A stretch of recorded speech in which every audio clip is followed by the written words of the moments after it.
Hey, a quick note before we start. Year end is here, which means it's time for my annual donation request spiel. If this podcast has been valuable to you, please visit exploreifs.com/donate. Your support keeps this work going and helps me provide coaching and resources to people who couldn't access it otherwise. And can't donate? No problem. Leave a review instead to help others find this content. All right, let's get into this week's episode.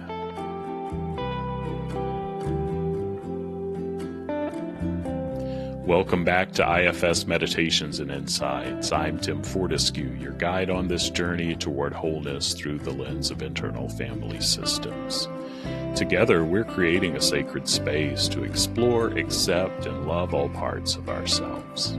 As we do this work, we open ourselves to experiencing divine love and living more authentically. Let's begin.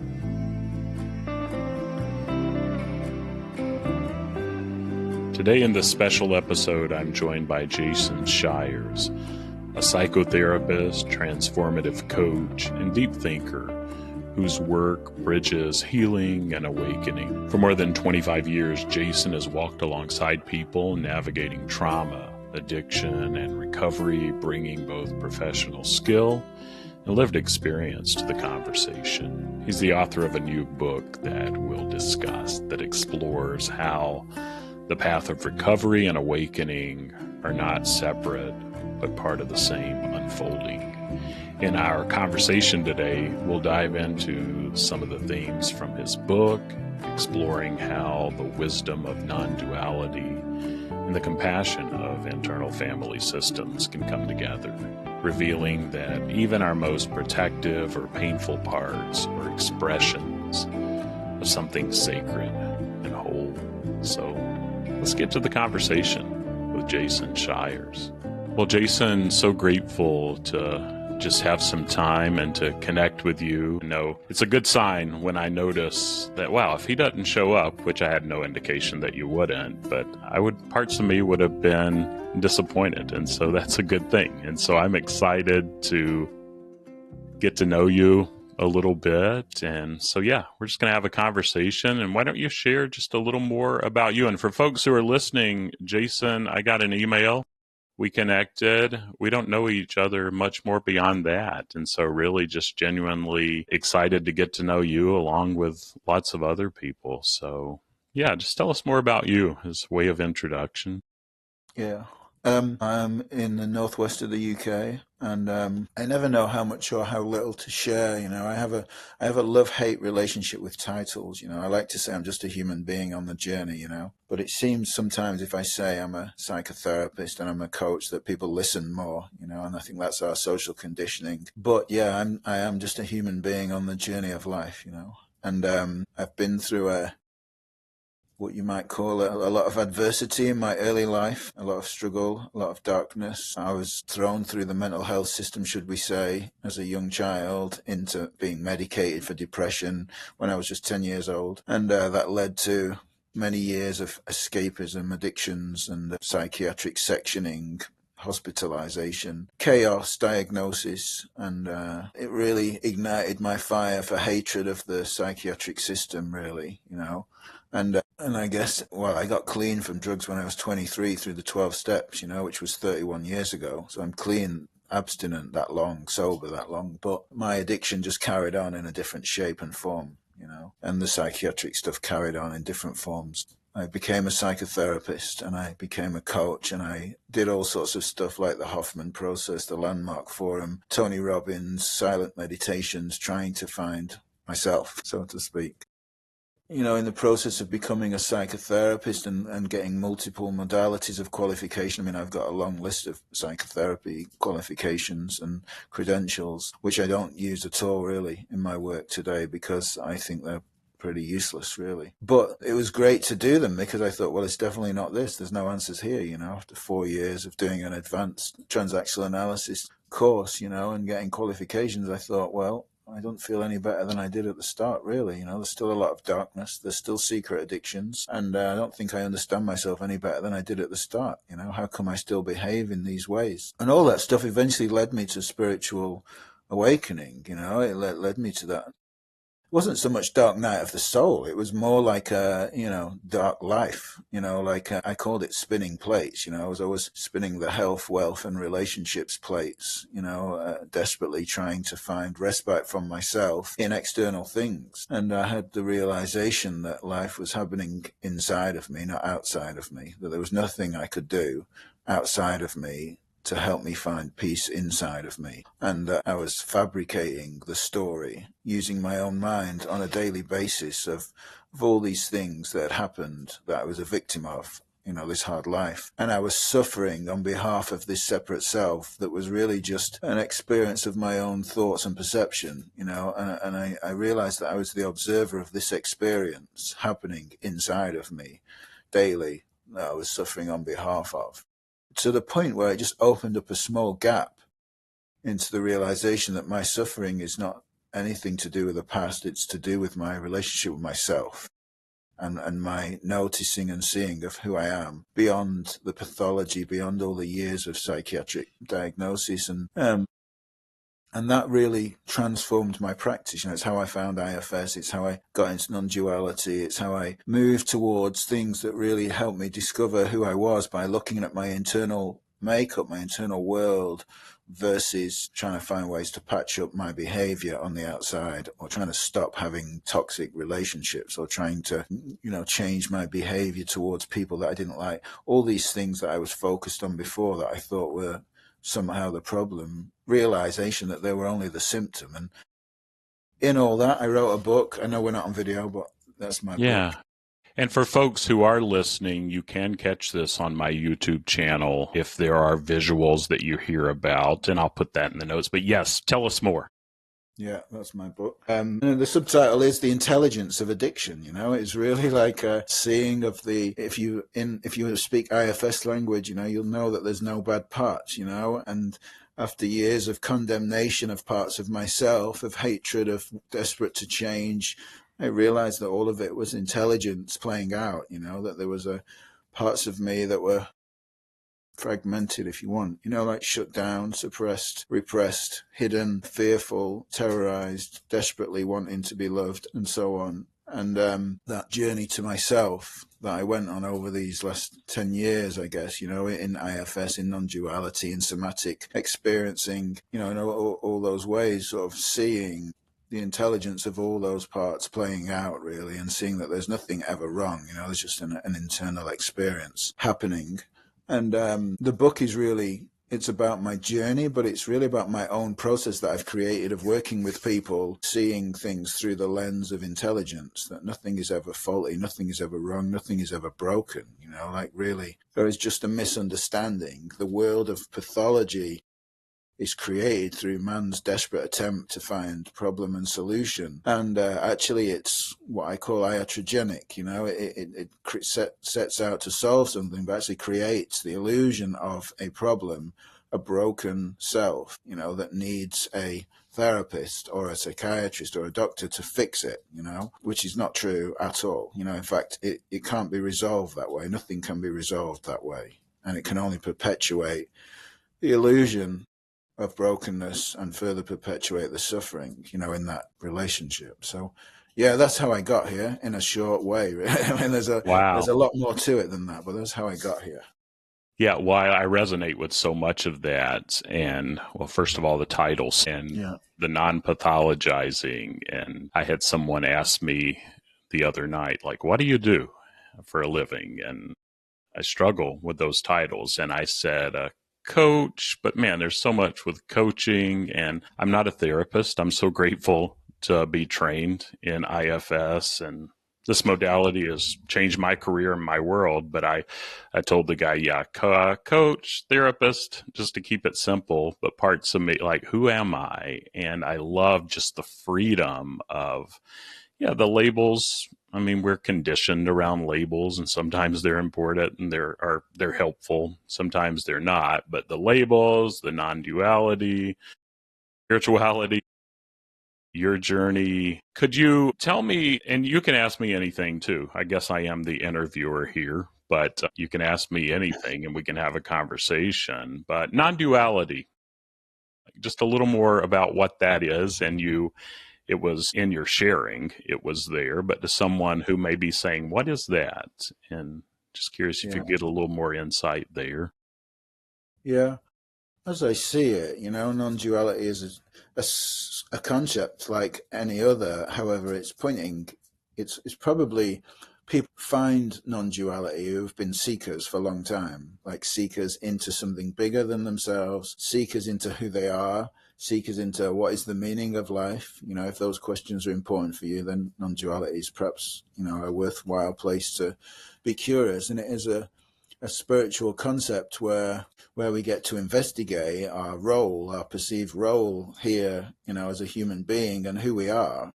I might call myself Jason, but I existed before that name. I was born without a name. So does that mean I'm Jason, or does that mean I'm something more than that? So that type of investigation, and I imagine it would really lead anybody. Where it led me was that seeing that I am not my thoughts, I am not that. I'm something bigger than that. There's something bigger.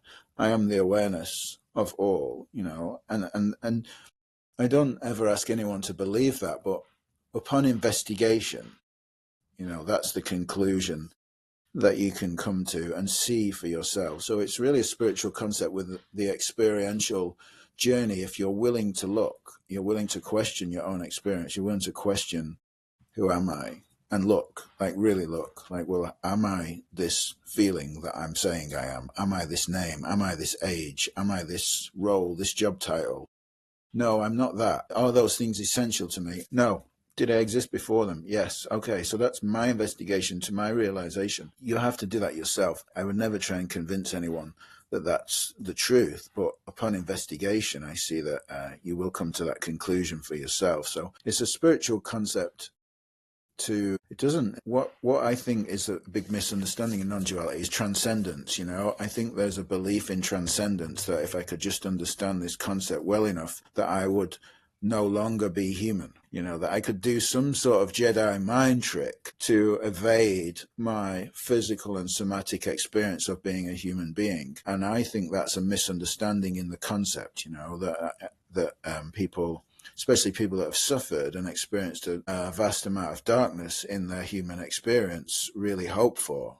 The mind wants freedom, it wants bliss, it wants to escape. And when people come across it, they think, oh, this is the new way, the way, as if there is one way to freedom. And I don't see it as about that, but it gives me, and what I've seen it give others, is a place to stand where my human experience I don't take so seriously, and I'm more at peace and at home with myself, not being a perfect human being, but being a byproduct of my own conditioning and a byproduct of my own experience. And it's really contributed towards my quality of life, When I love that too, and just the idea of not taking ourselves so seriously, or being more playful that is something I'm really stepping into and embracing more too. And I want you to know too, keep promoting your book, and we'll put those whatever links, and we'll get some more information at the end of our conversation so folks can find and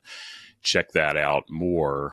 But when you say spirituality too, and that's another issue, the labels, identity, spirituality, and who we are, that's another thing with me and my background. And I'm not here to put, I love spirituality, I'm not here to push anything. And just the idea of, I can't make this for you. It's like you have your own experience, and it does. What I'm finding is that instead of being so much fear-based and tethered, if I just let go, there is some natural grounding that happens. And so my background is, I'm also seminary trained, which complicates things even more sometimes. And when I found kind of this, I transitioned careers about 5 years ago from church work to this. I mean, influencer, I guess is what I am. I'm an influencer and doing an IFS practitioner.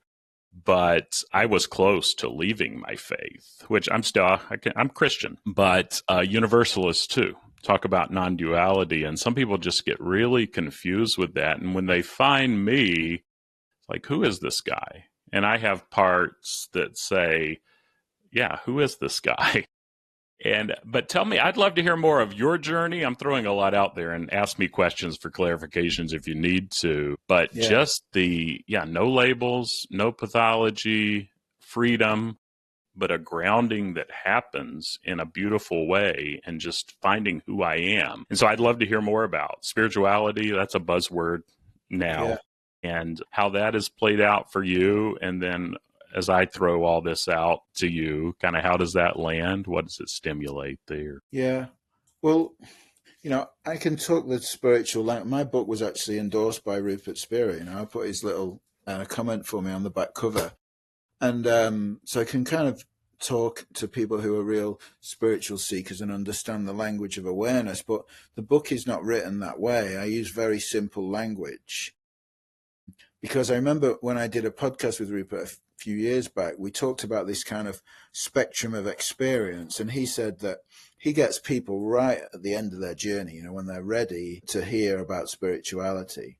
But I'm taking people from the depths of darkness, from mental health struggle and addiction, and trying to move them along this metaphoric spectrum, so to speak, towards themselves, And so the book is written in a very simple language. So people that are at rock bottom, is that another way to put it? Yeah. Well, yeah. Tell me, what does that bring up? Yeah, it brings up that it's a challenge, when people can't even get a day clean, for example, in their addiction, to actually expect anybody to read any book and take anything in. I suggest that people have some form of stability, which can be found through rehab, detox, or 12-step meetings or something, like before they try and understand a paradigm shift in who they are, and how life works. Yeah, and I'm curious, and I have many therapists, practitioners who listen to this podcast. They share this resource with their clients, and I'm sure there are many who have people. I know there are that are there, and I'm not far away at times, or I get it in my own way. But my point is, could you take us to rock bottom and kind of have that for people who are listening, who are at, where do I go from here? And I mean, there's hope, but it doesn't make it makes sense that they may struggle with that right now. Yeah, my heart goes out to anyone struggling. I think it's a horrible place to be, to not be able to have hope. To not be able to think what's coming next, or to not know. It's true. It doesn't have to be the only way, rock bottom. I've written about this before in different ways, but it's true that people can change for any reason. They may have an insight, they may have an epiphany, they may have somebody close to them may get a terminal illness, and all of a sudden their life gets put into perspective quickly, to the point where they go, what am I doing to myself? And they just change. I've seen all these things happen, but it's true that mostly people have to get to a place of desperation before they get sick and tired of being themselves, and I think that's not, we call it rock bottom, but what actually are we talking about? We're talking about heaviness, and heavy energy. We're talking about hopelessness, the feeling of hopelessness, like there's no light, nothing looks good, nothing looks hopeful. And then a person carrying the weight of that in their waking, when they're not intoxicated or escaping themselves, trying to be in that energy within themselves, So that's what motivates people to change, That's what certainly motivated me to change. And from there, that okay, I've had enough now. That decision is made. I need to do something about this. There's change. Then wherever you are in the world, there's going to be different options. There's going to be different options. It could be the 12 steps. It could be anonymous meetings of different types. It could be the local services. It could be a rehab, detox, depending on your state of desperation and your state of physical health. There's so many different options to find stability. What I always say to people, though, is engage in those things if that's, where you are, what you need, put your life first, put your health first. But very quickly, as I see it, those services and options become limitations, become a new ideology that we take on as the ultimate way. And because we're vulnerable, Because when we're desperate and we're in a dark time and it's in a rock bottom, we're in a vulnerable state. And we're open. That's why people say when they go to 12 steps, I would have done anything, and it's quite true. They would have done anything, and they did. They took on a new belief that they're flawed and damaged and broken, and they subscribed to that belief. And many people still 10, 20, 30 years later still subscribe to that belief that they're broken, not realizing that it's really a subtle form of victimhood, that there's a false ceiling been imposed, not realizing that they are the infinite potential of the entire universe, just like all of us are. They just don't know that. And so, yeah, that's kind of how I see it, with the rock bottom and the desire to change and how that stuff comes about and how I really speak to people about it. Yeah, and it's interesting. I'm thinking about my family here in the U.S. I come from Appalachia, which is the South, kind of poor, white. That's where I come from in my family. And so that background, and I'm one of the first, and there are parts of me that are proud that I've broken some cycles, but also just, I don't know how I've done it in many ways. And there is privilege that has come in there, but you're at rock bottom. You have that desperation, like anything, but then you don't have resources, and it's so hard to get out of that. And I'm curious, just clients who have come to you, your work, are there stories that you have there of how that's played out? Yeah, so many, so many different ones. The way I go about it is that, first of all, I want people to know that they're okay. And what I'm doing is not a model of illness, it's a model of well-being. Let's come and let's find out what's right with you instead of I'm going to help you fix what's wrong with you.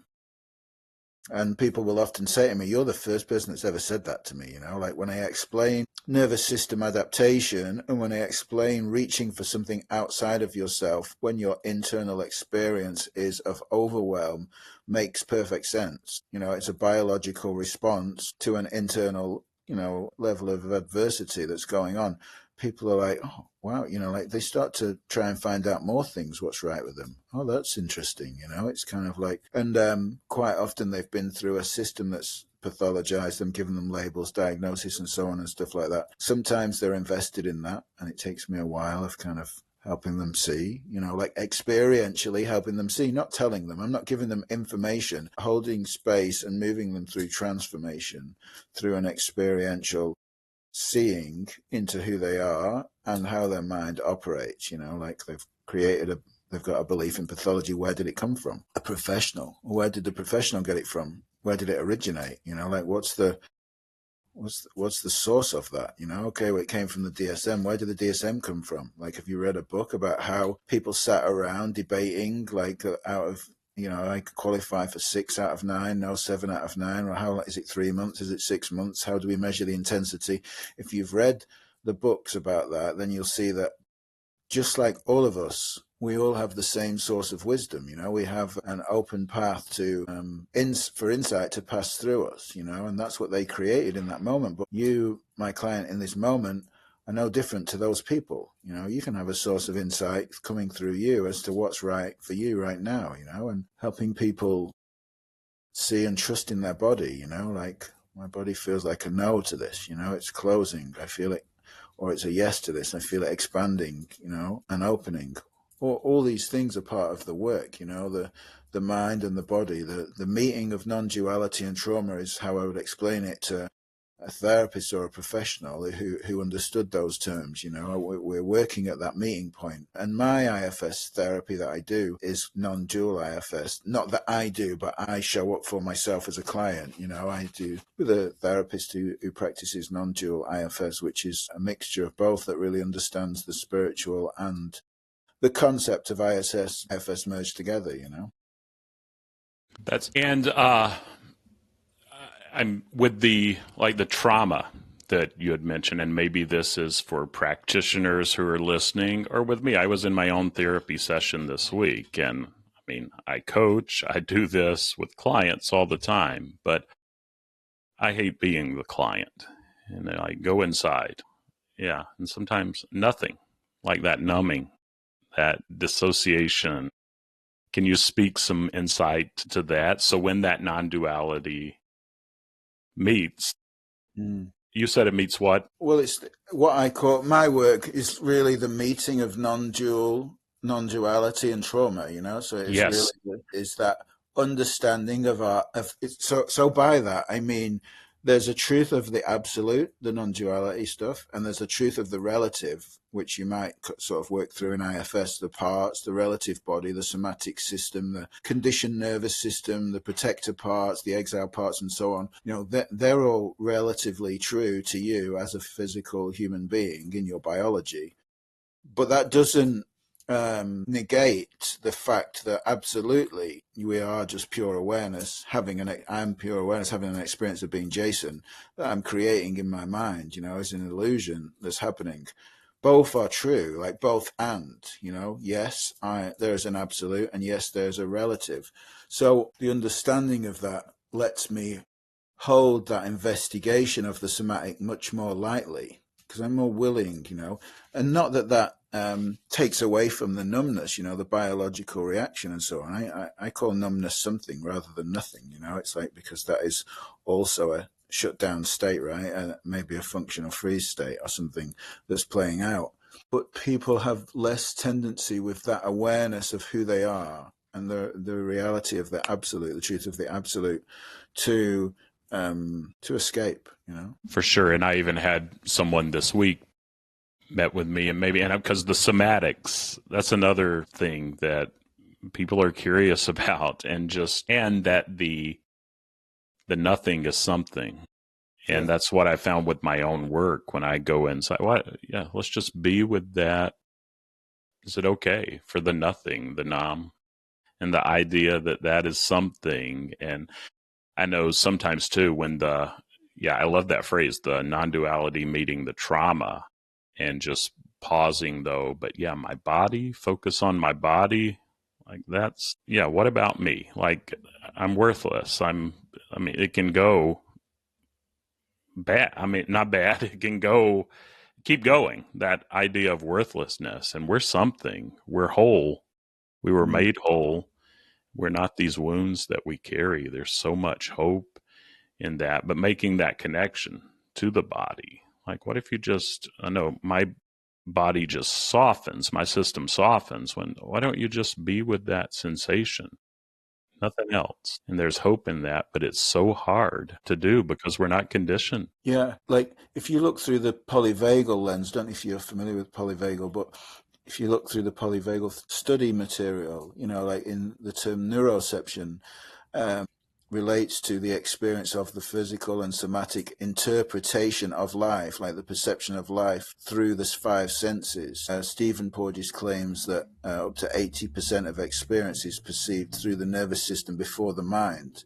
So the body is creating a large percentage of experience, not via the top-down method, which we would have practiced perhaps 20 years ago in therapy, but more from the bottom up, either through the somatic experience. Why it's more valuable for me sometimes to say, when someone talks about self-hatred or self-loathing, say, what's going on in the body right now? Like, where do you notice tension and so on? Because there's something happening there, like the stories of the mind are one part of it.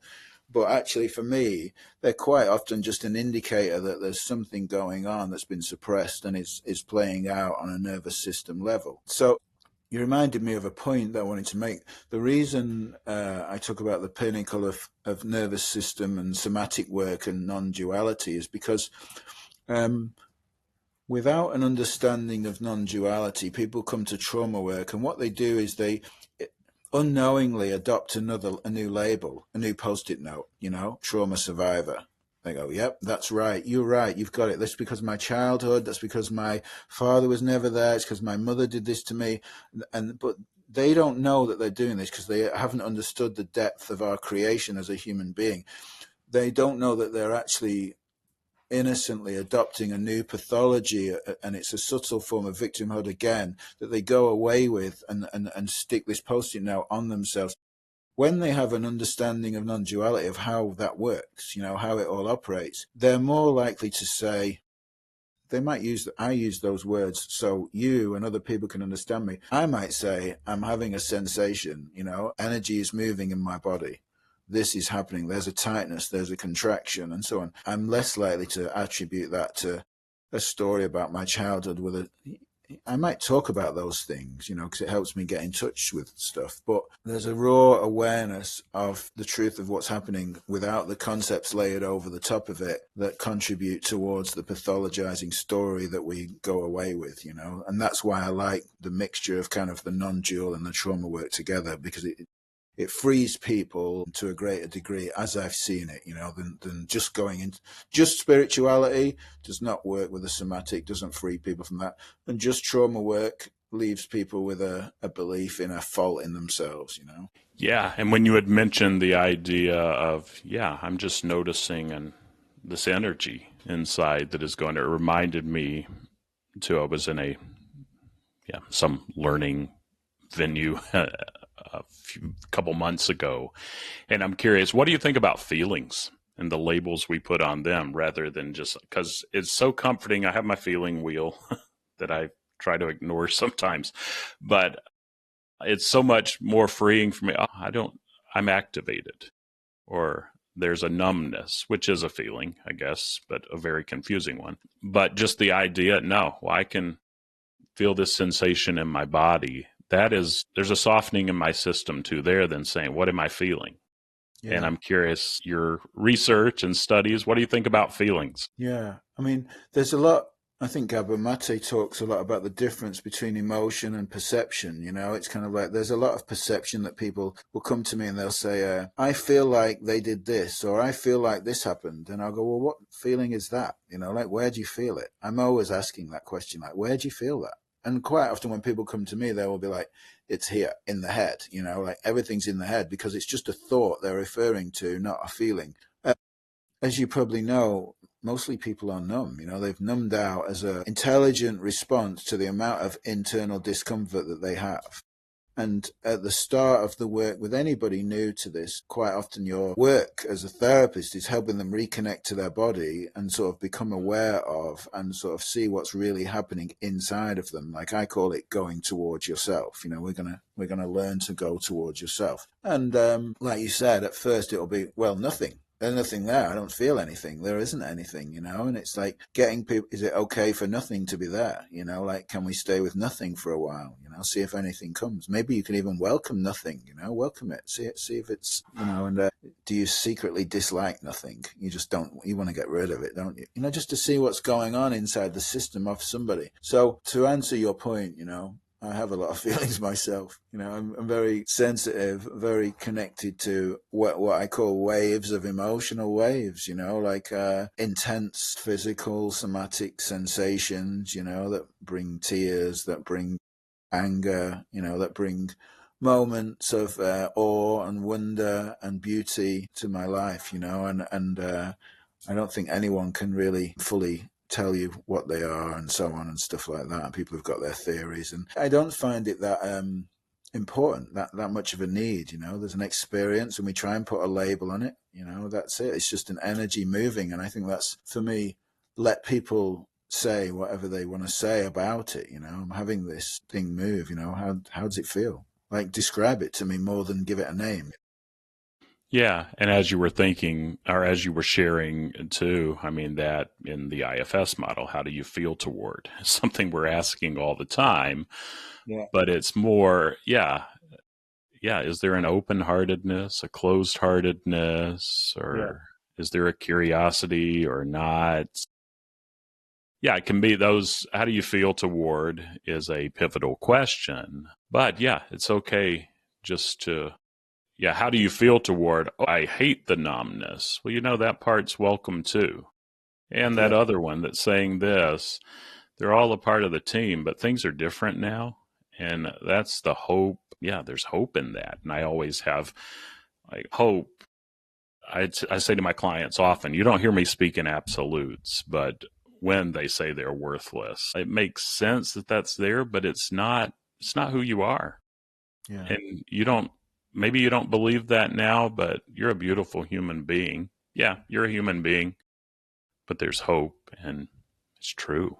And so it's so encouraging for me there. Well, tell us more. Is there more about the book or what people will get there if they? And we're not quite wrapping up yet, but I want to make sure to give you some space there to share.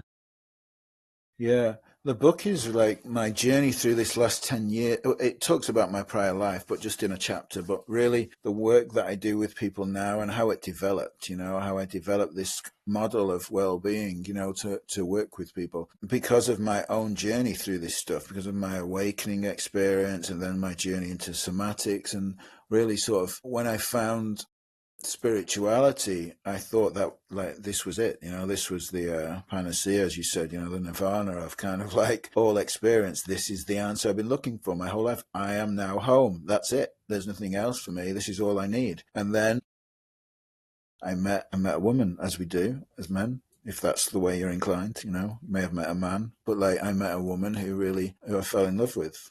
And I'd never had a loving relationship in my life. And I'd longed for love my whole life, and I tried to get it in the relationships where it wasn't available. And I didn't realize I'd chosen those relationships where love was not available for safety. I didn't realize that because I'd made an early childhood decision that love was not safe. So when I met this woman that I fell in love with, I was terrified. I was absolutely terrified because she saw me and she loved me. And I didn't know what that was like before. And I started having all sorts of physical contractions and reactions to her. And even though I thought I was cured and I'd found spirituality, the relationship I had with her forced me to go towards myself. Because I was, my somatic reactions and contractions and withdrawal and so on that happened in response to being loved threatened the relationship. So I didn't want to lose the relationship. I thought I'd made it, but I was having this experience that was my direct experience of this moment, and that's when I started investigating what's going on in my body. Like, how is this? So the book was really my journey through that to finding my place of finding well-being, like how do I guide someone to well-being? So the book is not about following my way or anything. It's really about how do I go towards myself? Like, who am I and how do I go towards myself? It's written for you, the reader, about you. And it asks you to question realities that you've created, stories that you've created. It helps unpick the pathology world, like what it's about, where it came from, why it exists, and so on, what its usefulness is and where it becomes a limitation. And then it helps you investigate yourself through looking through the body, through the mind, through thought. What is thought? What is our experience as a human being? How is it created? And so on. I call it a common sense approach. Most things will seem like common sense. They'll go, yeah, that looks true. That, it's kind of, because what I also make clear in the book is I'm not teaching anybody anything here. I'm helping people uncover who they already are, and so it's a very practical, modern twist on spirituality with simple language that helps you go from a journey of darkness to a place of well-being within yourself. And maybe that goes back. I realized that we talked about spirituality, and then you were saying that your book, it's really those people, I hesitate to say rock bottom, but those people that are taking that first step toward themselves. And man, I find too, I met a woman too, by the way, and we've been married 15 years and that loves me, but it's so opposite. Like, who I am is not anywhere close to who I thought I was because of the stuff, for lack of a better word, that you're talking about, the labels. All but in here and that, and then, the self-sabotage, and it drove me to therapy, relationships, and drove me, and is still driving me to finding who I am, but it's not who I thought I was, and parts of me still don't believe that that's who I am. But it is. And there's hope and there's a trust. And where I was going with the whole spirituality thing is that when I found IFS 7 years ago or so, I was about to leave my faith. And I may still leave my faith. And I'm going to be fine. That's a very dualistic thing too, I guess. That's beautiful. But when I found this model, it's like I was grounded, and maybe I'm on a slippery slope and I'm loving it or whatnot, but I found a lot of who I am, and even the structures, like faith stuff. It's not so it's who I am. Like, it's a lot of who I am, and it doesn't mean you have to be that. And that's why I start talking like a silly person when I say this, because there are parts of me that are still very confused. But the no labels, and that there's a natural grounding, a natural process that's unseen that happens if we trust, and we can keep seeking. And that part that needs the definitives and the absolutes makes sense, but I'm enjoying the mystery right now. Yes. Yeah. Yeah, I listen to Osho a lot, and he talks about that life is uncertain. To be a human being, life is insecure. There's no, and it's one of the things I talk about with people often, that as a human being in a physical body, we are unknowingly trying to create certainty where certainty doesn't exist, or security where security doesn't exist, in money and relationships and so on. And to be in the dark, like you said, like to be on that kind of journey of wonder, like, yes, life is unknown, and that is fucking awesome. It's kind of like, that's not scary. It's like, actually, you can wake up and go, wow, who knows what's going to happen today? Like, who could I meet that could be so cool? What amazing things might happen? Like, when we've got a fear of uncertainty, we wake up going, oh my God, I've got to keep this job. I need to make sure this is okay.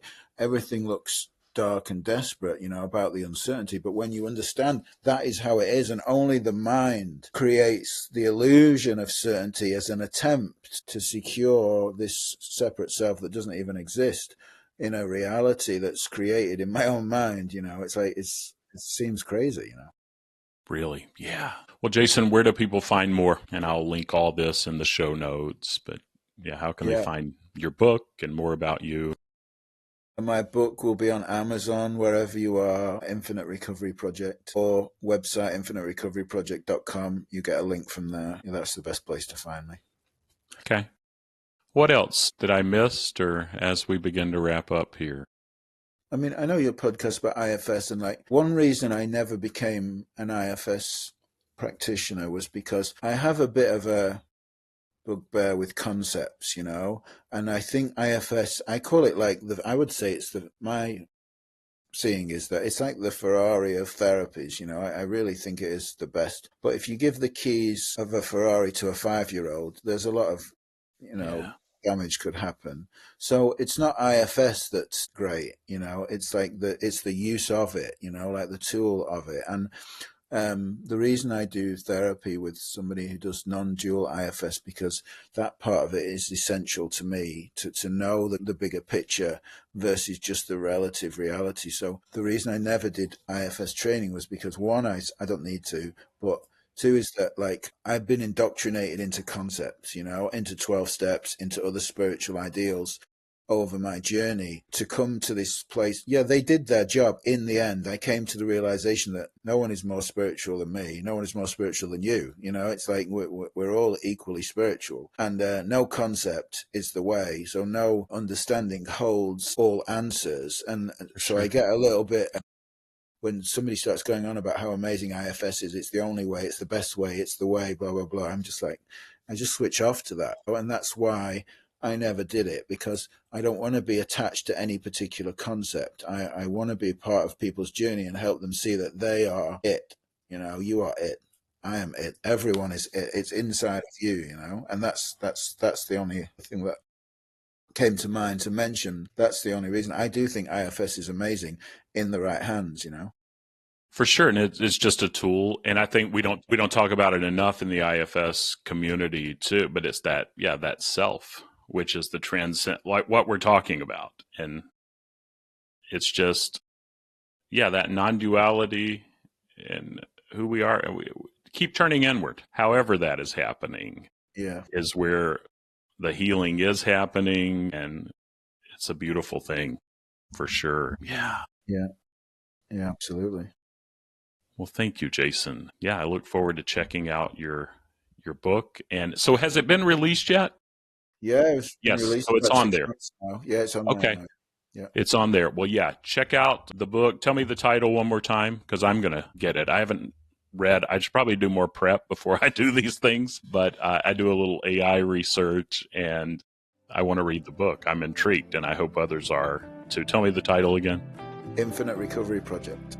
Okay, perfect. Well, thanks so much for reaching out and Thank you. yeah, for your courage and showing up and having this conversation, Jason. Awesome. Thank you.